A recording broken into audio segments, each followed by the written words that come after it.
Jellybean, what are we gonna do today? Are we gonna play D&D? No. Are we gonna wanna play in the snow? No. Are we gonna take a bunch of random monster pieces and put them together to make an abomination? Exactly! Spot on! Hey there, fans of Murder and Mayhem. Welcome back to Frybox64 Productions. I'm your hostess with the mostest, Frybox64, and we are joining Gunter from Minimishaps Gaming in this thing called the #monsterbash challenge?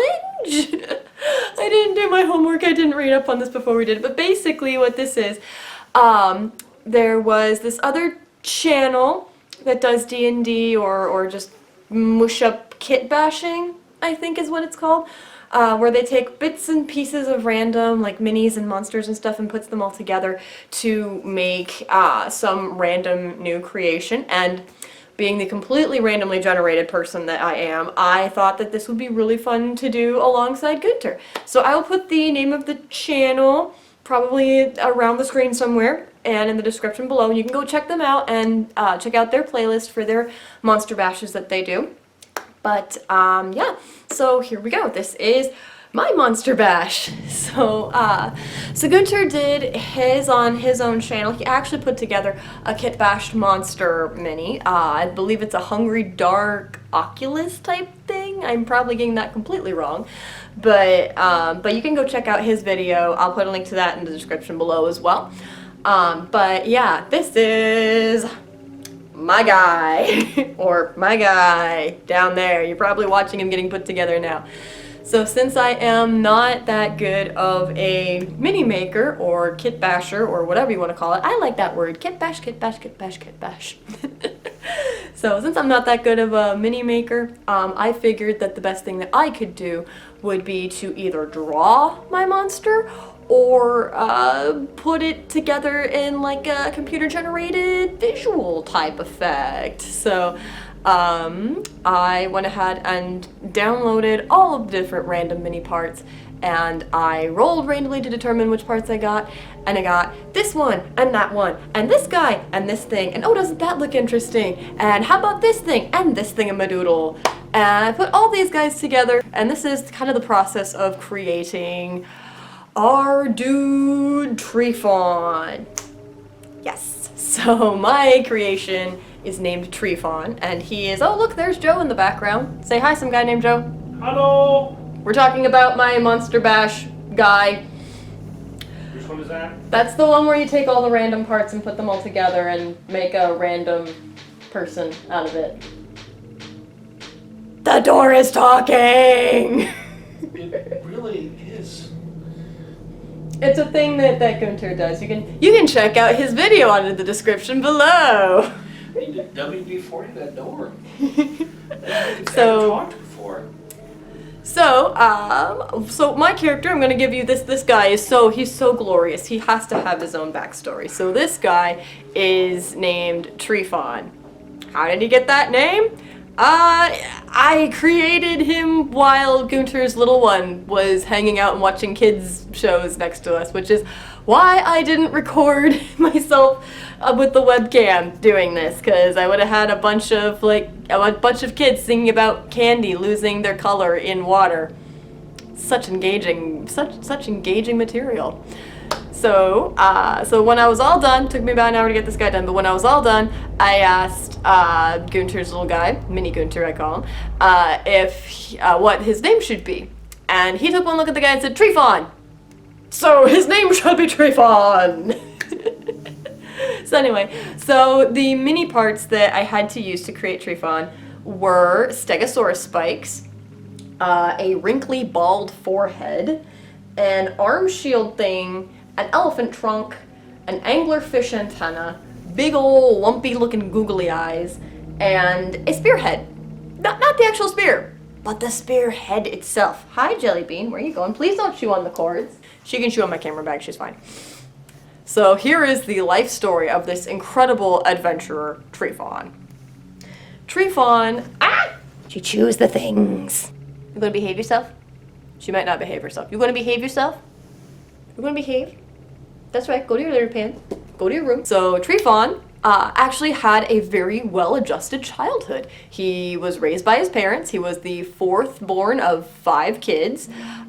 His parents raised him. He grew up, had a very happy childhood, had lots of friends, was rather popular, and his family was rather wealthy. They didn't have an actual established residence, as his father decided that they were going to move everybody around, and every few years he would like open up another business in another town or another city or whatnot, another franchise or another location for the family business, and so they would move around a lot. Being the fourth born of 5 kids, Trifon, that's not his actual name, but yeah, that's not his actual name, but yeah. Trifon was not expected to inherit the family business, but when the other 3 older siblings before him either one married off and went into a different family and didn't want to continue the business, one just completely was disowned by the family and became a roofer, but still likes to talk to the other siblings from time to time, and another one joined the priesthood. So that fell to Trifon to kind of take up the family business and run everything. What was the family business? It was a costume shop, costume and makeup shop for bards and performers. And Jellybean, don't chew anything. Jellybeans! Oh, look at that tail. Look at that little tail wiggle. Oh, that's tail. Bunnies be playful today. So the business was actually a costume and makeup shop for bards, for theater people, for courtesans who wanted to wear something to a ball or something. And so he was kind of in charge of that. He ran the business. He learned how to properly create makeup, what materials are good for different types of makeup and colors and stuff. And he got kind of good at running the business. Everybody thought that he was going to take over. And then one day he came across an adventurer who comes into the store and is just kind of looking around. And this adventurer is so hideous and so ugly and just so nasty looking that he starts just mocking him. And Trifon, I mean, he doesn't have the best personality ever, so he's just like mocking this poor guy and just making fun of him. Turns out that the guy he's mocking is a warlock whose patron is a fey creature, and was horribly insulted. So the warlock hits him with a curse of ugliness that he absolutely cannot get rid of, no matter which magic person he goes to, no matter what kind of remedy he tries, no matter which potions he takes, he just can't fix his ugliness. I mean, he just cannot fix what's wrong with him. So his family decides, well, since you're so hideous and ugly and there's no way that we can fix you, you're not going to be in charge of the business anymore because that's going to make everything look bad. We're going to give it to your younger brother, who is an entertainer and who actually promotes our products, and we're going to send you off to a monastery in a very far away secluded place. So the family told everybody, oh yeah, well, Trifon, I mean, our kid, he decided that he was going to learn this amazing, like, rarely practiced fighting technique at this way far away monastery, and he's not coming back, but we're so supportive of him because, yay, he's following his religion, kind of thing. And in reality, Trifon is just so ashamed of his appearance that he just goes off to this monastery and just is like, I'm going to die an ugly man, no. So little bit by little bit, he gets the name Trifon when he joins the monastery and is like apprenticed to a mentor, and they start like training and everything, and then he eventually becomes a level 1 monk.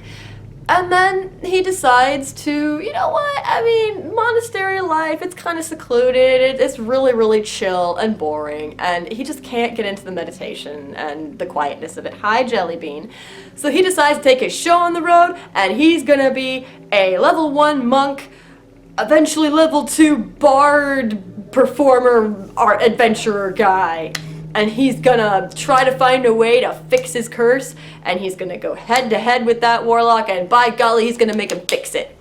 and maybe learn a little bit of humility while he's at it. We don't know. Hi, Jelly Bean. Oh, look, I saw Jelly Bean. Hello, I'm the prima donna Bella Diva Jelly Bean, goddess of fluff. Am I beautiful, Mommy? Yes, you are. The beautifulest baby. Hello, no more coffee for Mommy today. So, a quick wardrobe change and time lapse later. Here, so I want to talk about the parts that are going into my monster bash just a little bit here. So, first bit was the Stegosaurus Spikes. Naturally, we didn't have anything like that in the DAS system quite yet, but we did have shark fins. So I went ahead and took a couple of the shark fins and kind of positioned them on the back so they looked like actual Stegosaurus spikes. And I think I got pretty close. I think it came out pretty good. Second bit on there was the Wrinkly Forehead. So I went in and just kind of played with the just plain bald male face settings a little bit. Got down to the dwarven features and just put the sliders to max. So like big ol' like noticeable brow comes forward and that really gave me the look that I really wanted to go for with that. Let's see, next up is the arm shield thing. And the arm shield, that's yeah, that's a hamburger on a rope armband thing. So yeah. That's the thing. I don't know why. I just was looking through the props and I saw a hamburger. And I was like, you know what? In D&D, I am absolutely certain that there is something similar to that. Someone's got like a hamburger shield or something like that. So I'm absolutely certain that somebody's got something like that. So, you know what? Why not? It's a random monster bash. It can be whatever I want. So that was that. Let's see. The elephant trunk was the thing that I found, I think, first or second.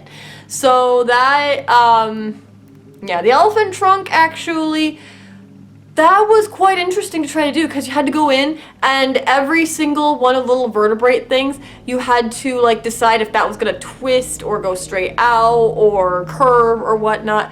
So, so that was kind of interesting, but thankfully Gunter had downloaded a lot of stuff that was similar to what I needed. So the elephantine features, because I think we actually have elephantine people popping up in like the Hero Forge stuff. So I think it was something that was starting to pop up a bit. So that actually worked out really well.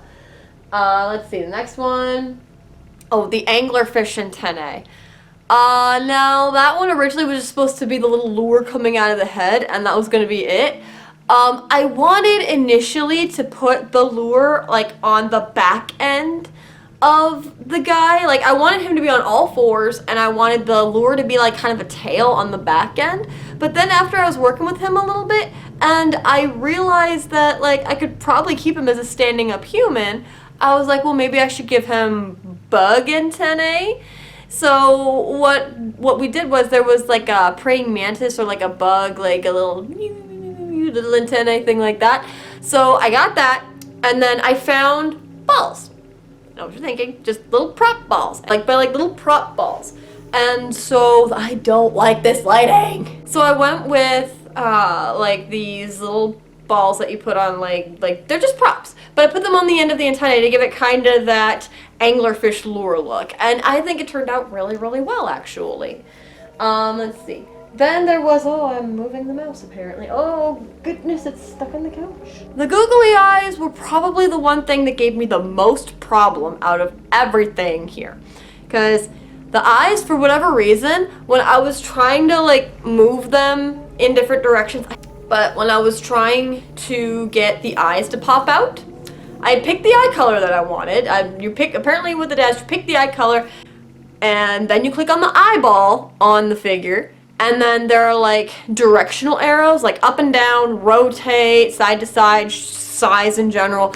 You click on the one that increases size, and you slide the slider all the way, or you like slide it all the way to the opposite end to make the eyes grow. I was apparently going in the opposite direction. I was apparently making the eyeball tiny. tiny. And we were kind of panicking for a moment because Gunter's like, well, you just made it super tiny. I don't know if we can even click on it now because there's no eyeball to click on. I'm like, oh. So we finally got the eyeballs to bulge out of the head, which I think it's great. I love that look. I don't know. I think everything just fits so perfectly on the face. Like, it just all comes together to make a really unique looking guy. And then the final thing, the Spearhead. What I originally wanted to have was a creature that was on all fours, the anglerfish lure on the back end like a tail, and then at least one leg was going to be a spear leg, like a peg leg, but it was going to be a spear instead of a peg. I found the spear that I wanted to use and then realized it was way too tiny to support human weight. And even if I got it to be the size I wanted it to be, I was not about to figure out how to replace a foot with a spear leg in the DAS system. I'm sure you can do it. I'm sure Gunter could probably do it. But I am not nearly as experienced in that, so I had no idea how to do it in a timely fashion. So we just had the spear going all the way through him, which, you know, in D&D, when you play in a fight scene, you're gonna get hit. You're gonna get fireballed. You're gonna get slashed. You're gonna get beat upside the head with a club. You're gonna get scratched. You're gonna get bit. You're gonna get poisoned, frozen. You're gonna get all these things done to you, but you never actually see what happens to your characters. Like, you see, if you're playing a computer game, maybe you see a little bit of blood splatter and that's it, or like your vision goes red and then clears up. So, the spear is now lodged inside of Tree Fawn. If you look closely, you can see the spear sticking out of his side and like part of it coming out of like his upper chest area. So he got hit with a spear. He's going into battle. He's like, yeah, cool. Ow, I got this. Or he's walking in. He's like, yeah, I see you all. I'm gonna get this. Ow, still got this. No. And so there we have my Monster Bash. Hashtag Monster Bash. Hashtag Monster of Bash. Hashtag Bash of Monster. Tash of Hag. Bash of Monster. Monster of Mash. I'm having way too much fun with this. You should not give me caffeine before I record. So there's my beautiful little hashtag Monster Bash Tree Fawn. I feel like I'm a little bit late with my upload here, but oh well, I tried. So anyways, thank you all for joining me today. Thank you, Gunter, for including me in this challenge, and thank you, person who I will credit in the description below. I'm so sorry I can't think of your name off the top of my head, but I will put your channel link in the description below. Check them out. Check out their Monster Bash stuff. Check out Gunter and his Monster Bash stuff. And if you like what you saw here today, feel free to hit that like button and subscribe. Share us around with your other D&D nerds or your other kit bashing, mini making nerd friends if you know that they'd like something like this. It's not 100% necessary, but it does help get me out there, and it does help the channel quite a bit.